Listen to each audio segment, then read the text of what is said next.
এই বাংলাদেশ আর কখনো ভারতের করতলগত হবে না।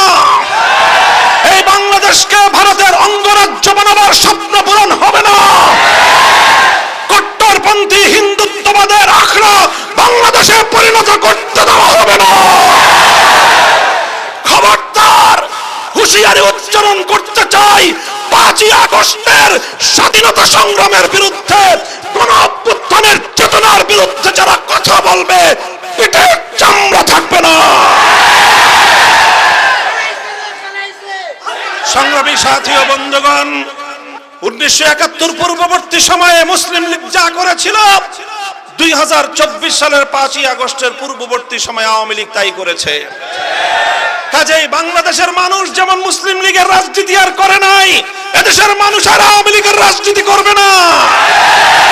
আওয়ামী লীগের রাজনীতি মানুষকে হত্যার রাজনীতি, আওয়ামী লীগের রাজনীতি লুটপাট আর দুর্নীতির রাজনীতি, আওয়ামী লীগের রাজনীতি সাম্প্রদায়িক উস্কানি দিয়ে সাম্প্রদায়িক সংঘাত তৈরি করবার রাজনীতি, আওয়ামী লীগের রাজনীতি গুম আর খুনের রাজনীতি, আওয়ামী লীগের রাজনীতি আমার তাগড়া তাগড়া যুবক সন্তানদেরকে মায়ের বুক থেকে কেড়ে নিয়ে গুমের রাজত্ব কায়েম করবার রাজনীতি।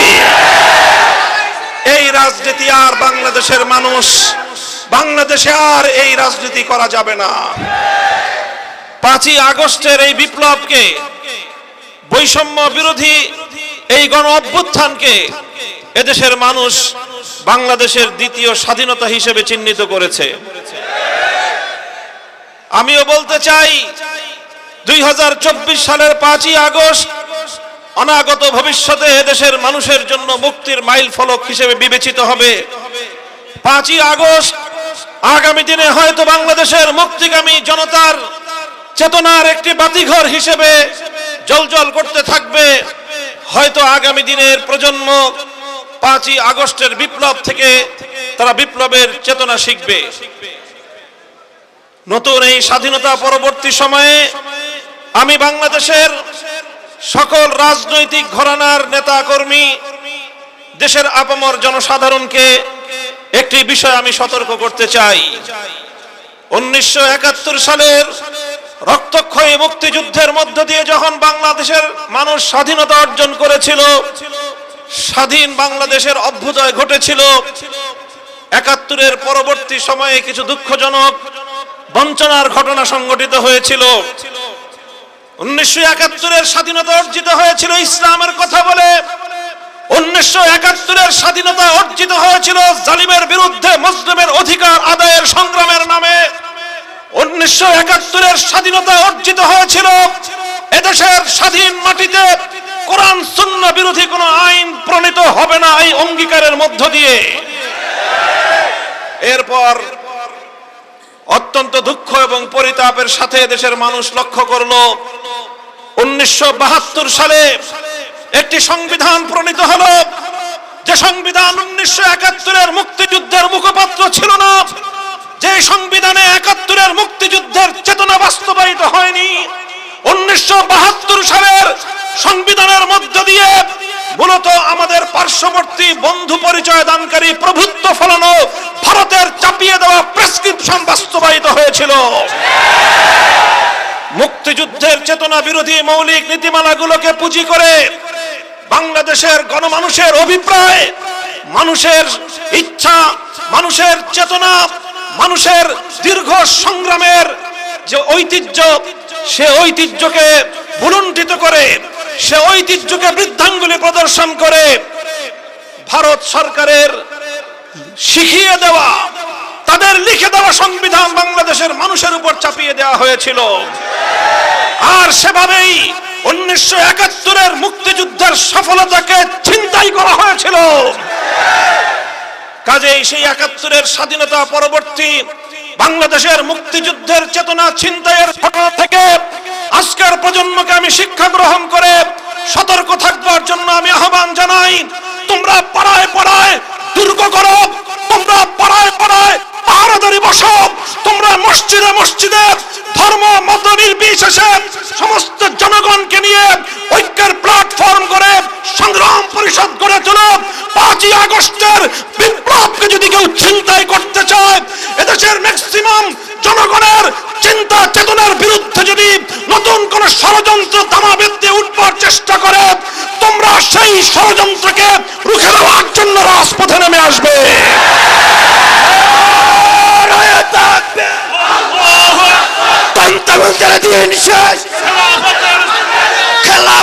বাংলাদেশ সংগ্রামী সাথী বন্ধুগণ, আজকের মঞ্চ থেকে বৈষম্য বিরোধী ছাত্র জনতাকে আমি অভিনন্দন জানাই।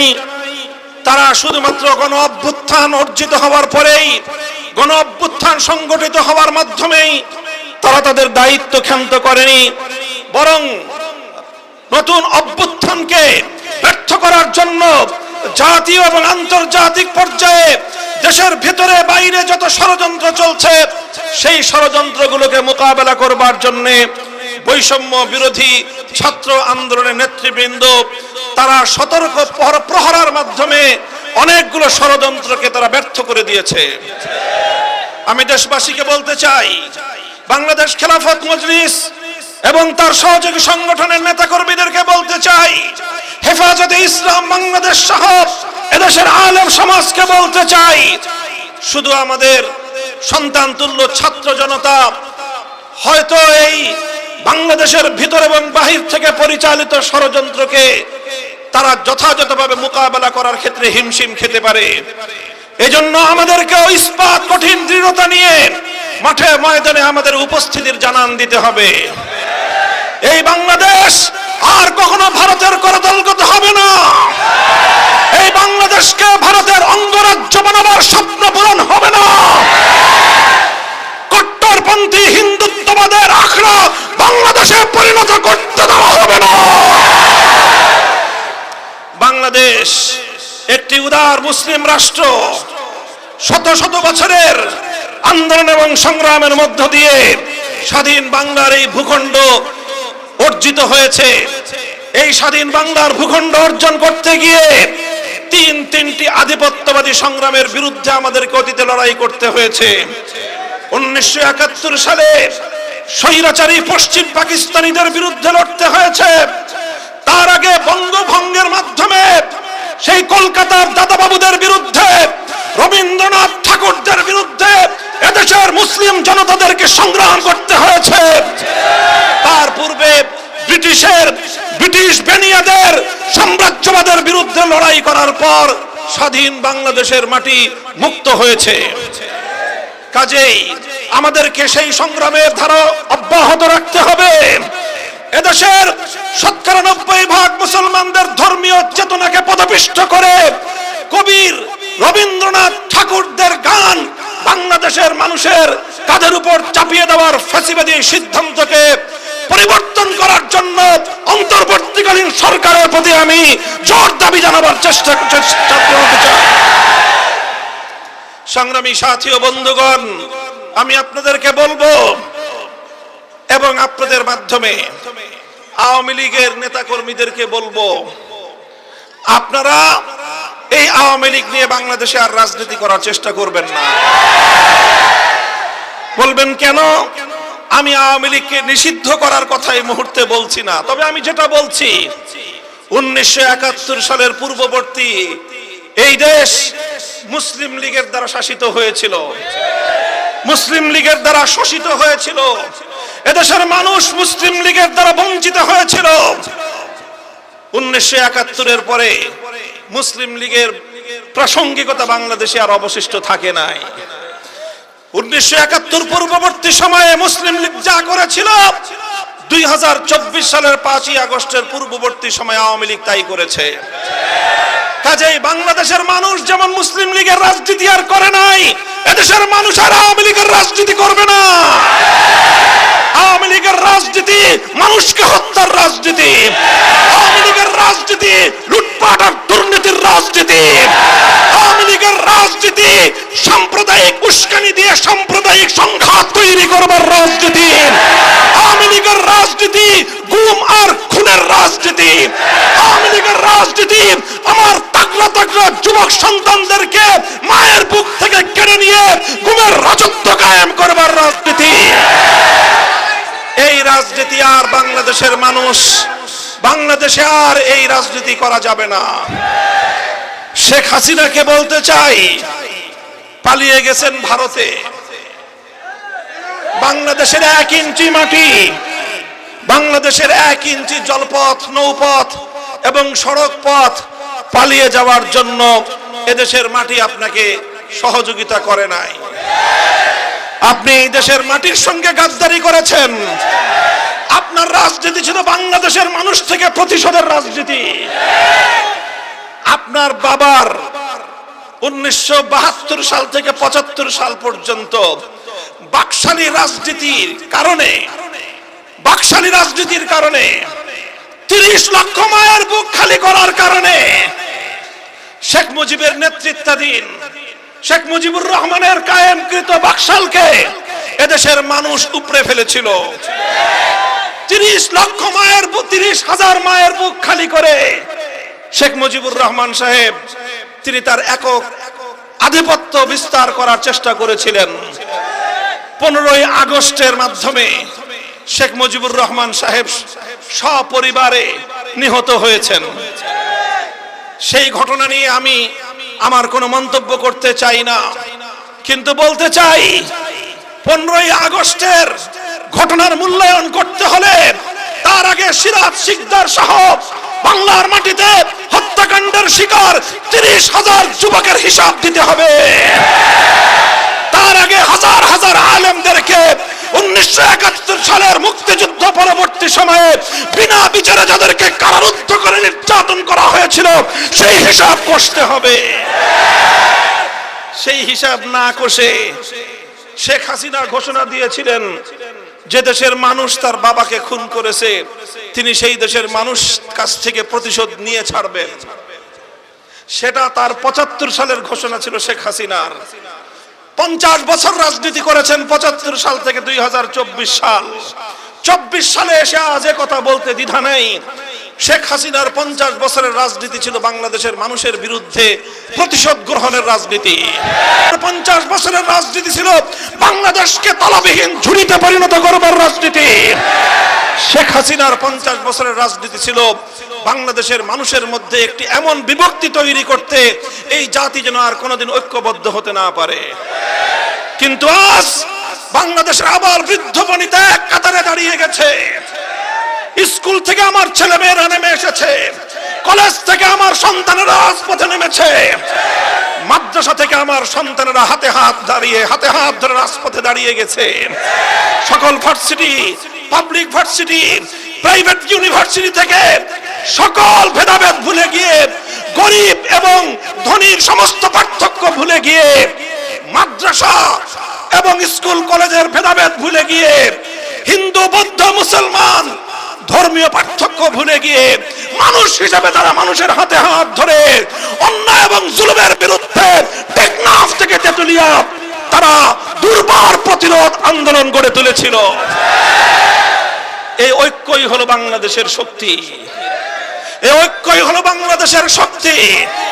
শেখ হাসিনা এবং আওয়ামী লীগের রাজনীতি ছিল এদেশের এই মানুষের মধ্যে যেন কোনোদিন ঐক্য প্রতিষ্ঠিত হতে না পারে। আজও বাংলাদেশে শেখ হাসিনার দোসররা আছে, আজও আছে সুশীল নামীয় কিছু কুশীল, তারা এখন মায়া কান্না কাঁদে। খবরদার, হুঁশিয়ারি উচ্চারণ করতে চাই, 5ই আগস্টের স্বাধীনতা সংগ্রামের বিরুদ্ধে, গণ-অভ্যুত্থানের চেতনার বিরুদ্ধে যারা কথা বলবে পিঠের চামড়া থাকবে না। সংগ্রামী সাথী ও বন্ধুগণ, 5ই আগস্টের এই অভ্যুত্থান চূড়ান্ত সফলতা অর্জন করবে সেদিন যেদিন জুলুম মুক্ত, অবিচার মুক্ত, ন্যায় এবং ইনসাফের বাংলাদেশ গঠিত হবে। আমরা আহ্বান জানাই সকল রাজনৈতিক সংগঠন, আসুন, শুধুমাত্র নিজেদের আখের গোছানোর কেউ চিন্তা করবেন না। দেশের এই চলমান দুর্বলতার সুযোগ নিয়ে কেউ বাংলাদেশের মানুষের অধিকার নিয়ে ছিনিমিনি খেলবার চেষ্টা করবেন না। বাংলাদেশের বৃহত্তর বিরোধী দল বিএনপি, জামাতে ইসলামী, ইসলামী আন্দোলন বাংলাদেশ, বাংলাদেশ খেলাফত মজলিস, জমিয়তে উলামায়ে ইসলাম, নিজামে ইসলাম পার্টি, এলডিপি, অন্যান্য যতগুলো দল, রাজনৈতিক দল আছে, আসুন আমরা সকলে হাতে হাত রাখি। বাংলাদেশের মানুষ আজকে একটি অর্থনৈতিক মহা সংকটের মুখোমুখি পতিত। শেখ হাসিনা এবং তার দোসররা বাংলাদেশটাকে খোকলা করে রেখে গিয়েছে। হাজার হাজার কোটি টাকা উন্নয়নের নামে পাচার করেছে। শেখ হাসিনার একার পাচারকৃত টাকা আর তার পরিবারের পাচারকৃত টাকা দিয়ে এই বাংলাদেশে হাজারো উন্নয়ন প্রকল্প বাস্তবায়ন করা সম্ভব। তাই আজকে আমি অন্তর্বর্তী সরকারের প্রতি দাবি জানাতে চাই, বিগত ফ্যাসিবাদী সরকারের পাচারকৃত সকল সম্পদ বাংলাদেশে ফিরিয়ে আনতে হবে। শেখ হাসিনা নরেন্দ্র মোদীর ঘরে বসে আমার বাংলাদেশের স্বাধীনতার বিরুদ্ধে, এদেশের ধর্মীয় সম্প্রীতির বিরুদ্ধে ষড়যন্ত্র করছে। তাকে দ্রুত, অতি দ্রুত সময়ের মধ্যে বিচারের মাধ্যমে, আদালতের প্রক্রিয়ার মাধ্যমে, প্রয়োজনে ইন্টারপোলে রেড অ্যালার্ট জারি করার মাধ্যমে হাজারো মায়ের সন্তানের হত্যাকারী শেখ হাসিনাকে ধরে বাংলাদেশের বিচার কার্যকর করতে হবে। আমার 2013 সালের শাপলা চত্বরের শহীদের বিচার করতে হবে। ভারতকে বলবো, প্রতিবেশী আছেন, প্রতিবেশী থাকবেন, আমাদেরকে শোষণ করার চেষ্টা করবেন না, ওই চিন্তাও করবেন না। 18 কোটি শাহজালালের সন্তানদেরকে দাবায় রাখতে পারবেন না। বানের পানি দিয়ে আমাদেরকে ভাসিয়ে মারার চেষ্টা করেছিলেন, কি পেয়েছেন? এদেশের মানুষকে এই বন্যার পানি, দুর্যোগ আরো বেশি ঐক্যবদ্ধ করেছে। কাজেই সকল আন্তর্জাতিক শক্তিগুলোকে বলি, বাংলাদেশের আভ্যন্তরীণ বিষয়ে এদেশের মানুষের ধর্মীয় চিন্তা চেতনা, ধর্মীয় সম্প্রীতির আদর্শের মধ্যে নতুন করে কেউ বাগড়া বাঁধানোর চেষ্টা করবেন না। মাধবপুরের সর্বস্তরের জনতা এবং আজকের এই উপস্থিতির প্রতি আমার আখেরি পয়গাম, আমরা বিশ্বাস করি চূড়ান্ত ভাবে যদি ইনসাফ ভিত্তিক, ন্যায়ানুগ, ধর্ম মত নির্বিশেষে প্রতিটি মানুষের সকল অধিকার যদি নিশ্চিত করতে হয়, একভাবেই সম্ভব। তার জন্য একটাই রাস্তা, একটাই পথ, সেই পথ হলো সৃষ্টিকর্তা মহান রব্বুল আলামিনের পক্ষ থেকে প্রদত্ত রাজনৈতিক ব্যবস্থা, খেলাফত ব্যবস্থা বাস্তবায়ন করতে হবে। তাই আসুন, বাংলাদেশ খেলাফত মজলিস আহ্বান করছে আপনাদেরকে, খেলাফত মজলিসের পতাকা তলে শামিল হয়ে, খেলাফত মজলিসে যোগদান করে বাংলাদেশের প্রতিটি অঞ্চলকে, প্রতিটি উপজেলাকে, প্রতিটি ইউনিয়ন ওয়ার্ড, প্রতিটি মসজিদ ভিত্তিক সমাজকে খেলাফতের সংগ্রামী হিসেবে আপনারা গড়ে তুলুন। ইনশাআল্লাহ বাংলাদেশ খেলাফত মজলিস সমমনা অন্য সকল ইসলামপন্থীদেরকে নিয়ে আগামীর বাংলাদেশকে ইসলামী সমাজ ব্যবস্থায় গড়ে তুলবে ইনশাআল্লাহ।